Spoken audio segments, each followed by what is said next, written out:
Good morning, everyone. I welcome you to One Day One Unit series में।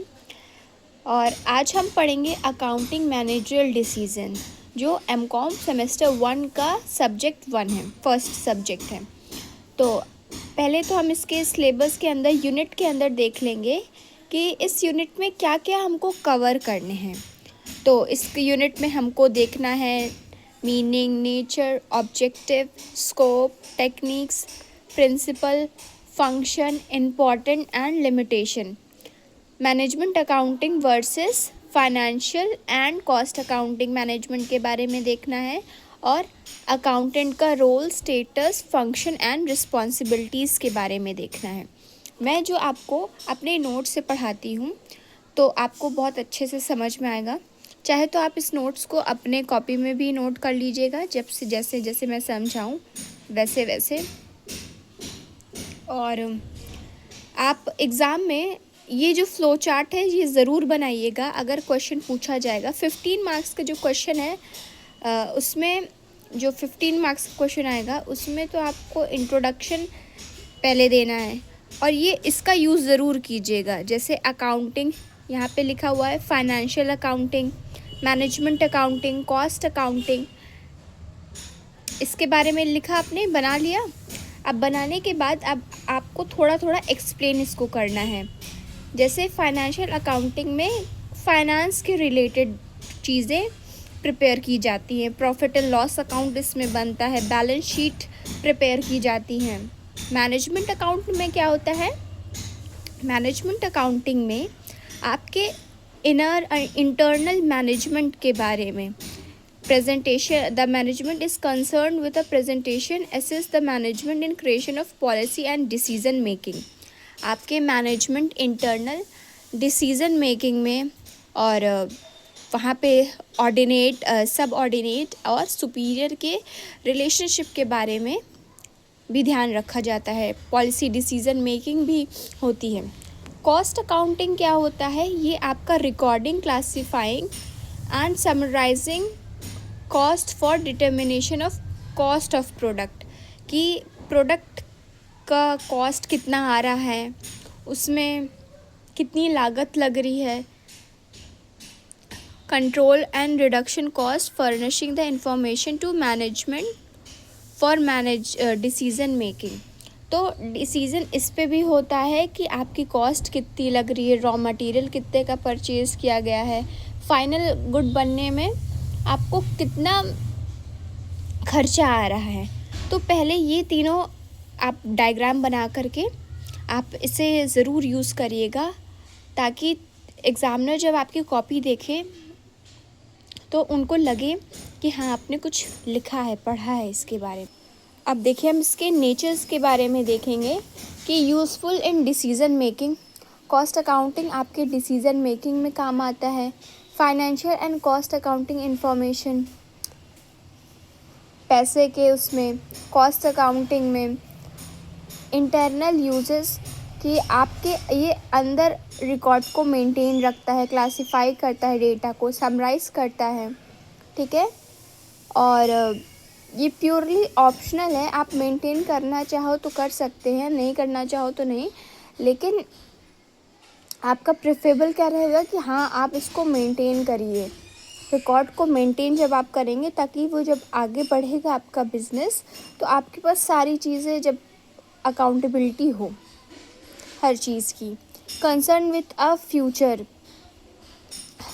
सारी चीज़ concern किसके रहती है, रिलेटेड फ्यूचर के। Flexibility in presentation of information, आपका फ्लेक्सिबल रहेगा, बहुत ईज़िली प्रेजेंटेशन इंफॉर्मेशन का रहेगा, ठीक है। अब हम देखेंगे फंक्शन, या फिर हम ऑब्जेक्टिव भी कह सकते हैं। किसी भी काम को करने से पहले हम क्या करते हैं, प्लानिंग करते हैं, ठीक है। कोऑर्डिनेटिंग क्या, कि आपका सुपीरियर जो आपसे छोटे लेवल पे हैं, आप उनके साथ अच्छे से अपना रिलेशनशिप रखिए, मतलब कि मेंटेन रहे, लड़ाई झगड़ा कुछ ना हो। तो कोऑर्डिनेट, जैसे आप बहुत अच्छे से उनको ट्रीट कर रहे हैं, और वो काम अच्छा कर रहे हैं तो आपका ऑर्गेनाइजेशनल ग्रोथ होगा उससे, ठीक है। कंट्रोलिंग कंट्रोलिंग में ये है कि हमारा प्रेजेंट और जो पास्ट में चीज़ें हुई हैं उसके हम कंपैरिजन करते हैं कि पास्ट में इतना प्रोडक्शन हुआ और प्रेजेंट में कितना, एनालाइज करते हैं, उससे कुछ फीडबैक मिलता है, उससे कुछ आउटकम मिलता है, तो उसको फिर उसका ध्यान दिया जाता है आगे। कम्युनिकेशन में क्या होता है कि वही कम्युनिकेशन, आप अच्छे से कम्युनिकेट कीजिए। आप हॉरिजॉन्टल कम्युनिकेशन कि आप अपने साइड बाय साइड जितने भी काम कर रहे हैं मेंबर्स, उनसे अच्छे से बात करिए और हायरार्की मेंटेन करिए, टॉप लेवल, मिडिल लेवल और सब ऑर्डिनेट लेवल, एकदम उनसे बातचीत अच्छे से करिए, ठीक है। फाइनेंशियल एनालिसिस इंटरप्रिटेशन, जो फाइनेंशियल बिजनेस में जितनी चीज़ें आई, मशीनरी रिलेटेड चीज़ें आई या फिर कोई स्क्रैप बेचा गया है, तो उससे उसका इंटरप्रिटेशन आप मेंटेन करके रखेंगे। क्वालिटेटिव इंफॉर्मेशन, क्वालिटेटिव वही जो न्यूमेरिकल नंबर्स में हों, और डिसीज़न मेकिंग, ठीक है। अब हम देखते हैं कि tools and technique used in accounting management. हम अकाउंटिंग मैनेजमेंट को कैसे किस किस टूल्स टेक्निक से अकाउंटिंग मैनेजमेंट कर सकते हैं, जैसे कि budgeting, standard costing and variance analysis, cost marginal costing and CVP analysis, ratio analysis, ये सारे जो हैं ये आपके टॉपिक है जो आगे मैं वीडियो में कवर करूँगी। Comparative financial statement, comparative financial statement में क्या होता है कि आपको उस कंपनी का उसके प्रीवियस और करंट ईयर से कंपेयर करना पड़ता है। फंड फ्लो, ये वर्किंग कैपिटल के रिलेटेड होता है। फंड फ्लो स्टेटमेंट कि कितना पैसा आया और किस में डेली खर्च हो रहा है आपके ऑपरेशनल बिजनेस वर्क में। Cash flow statement, responsibility accounting, ये आपके टूल्स हैं। अब आप देखेंगे financial accounting versus management accounting. तो फाइनेंशियल अकाउंटिंग का क्या है कि external and internal uses, mainly intended for external uses like investors and share holder.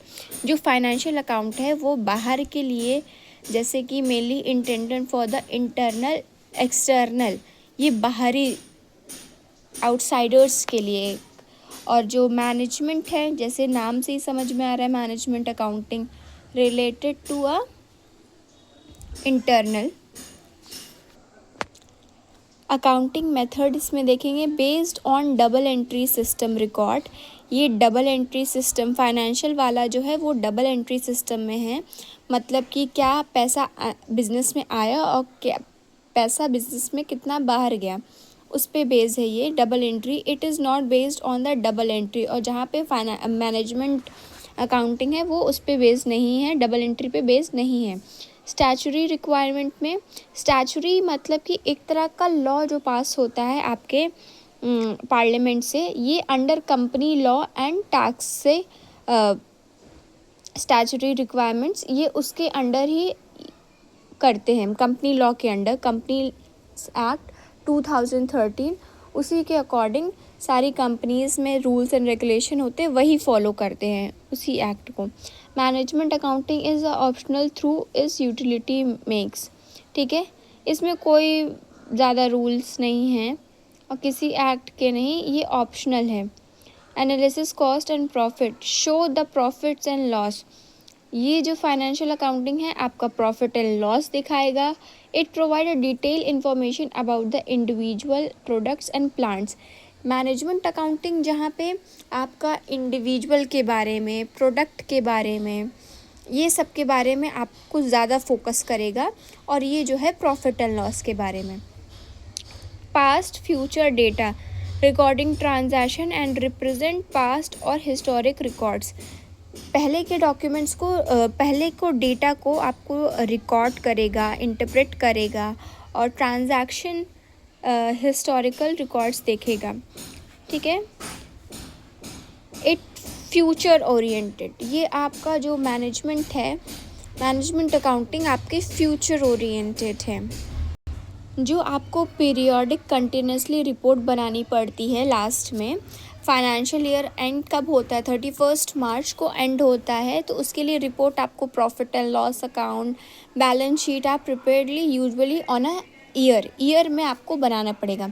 Management report are prepare frequently, वो मंथली, वीकली मैनेजमेंट रिपोर्ट बनती है, मंथली और weekly में, ठीक है। अब लिमिटेशन ऑफ हम देख लेते हैं मैनेजमेंट अकाउंटिंग की, कि ये based on historical data,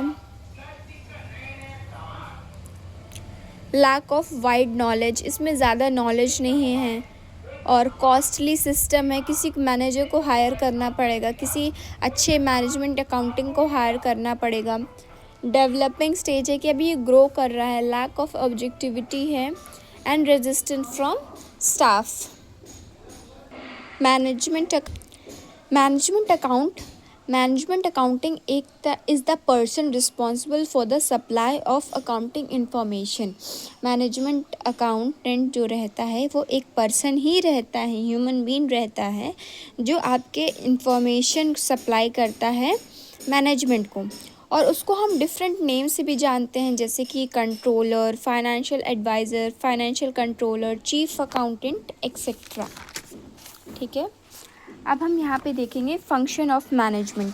functions of management आपने बहुत बार 11th और 12th में पढ़ा है, जैसे कि प्लानिंग, कंट्रोलिंग, रिपोर्टिंग, जो रिपोर्ट बनती है, evaluating, administration of tax, appraisal of external factor, protection of assets. अब इसकी duty and responsibility of accounting management का देख लेते हैं। इनकी ड्यूटी क्या है, रिस्पॉन्सिबिलिटी क्या है बिज़नेस में।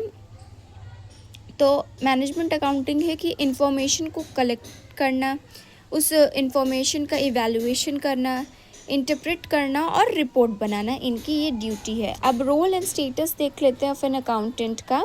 तो ये फाइनेंशियल रिपोर्टिंग बनाते हैं, accounting and book keeping, compliances, loss के बारे में देखते हैं, कंपनी की फॉलो हो रही है कि नहीं, financial analysis and advisory service, ये एडवाइस भी करते हैं। Status of an accountant, professional recognition क्या है आपका, जैसे चार्टर्ड अकाउंटेंट, और CPA क्या होता है, सर्टिफाइड पब्लिक अकाउंटेंट, और ACCA क्या होता है, association of chartered certified accountant.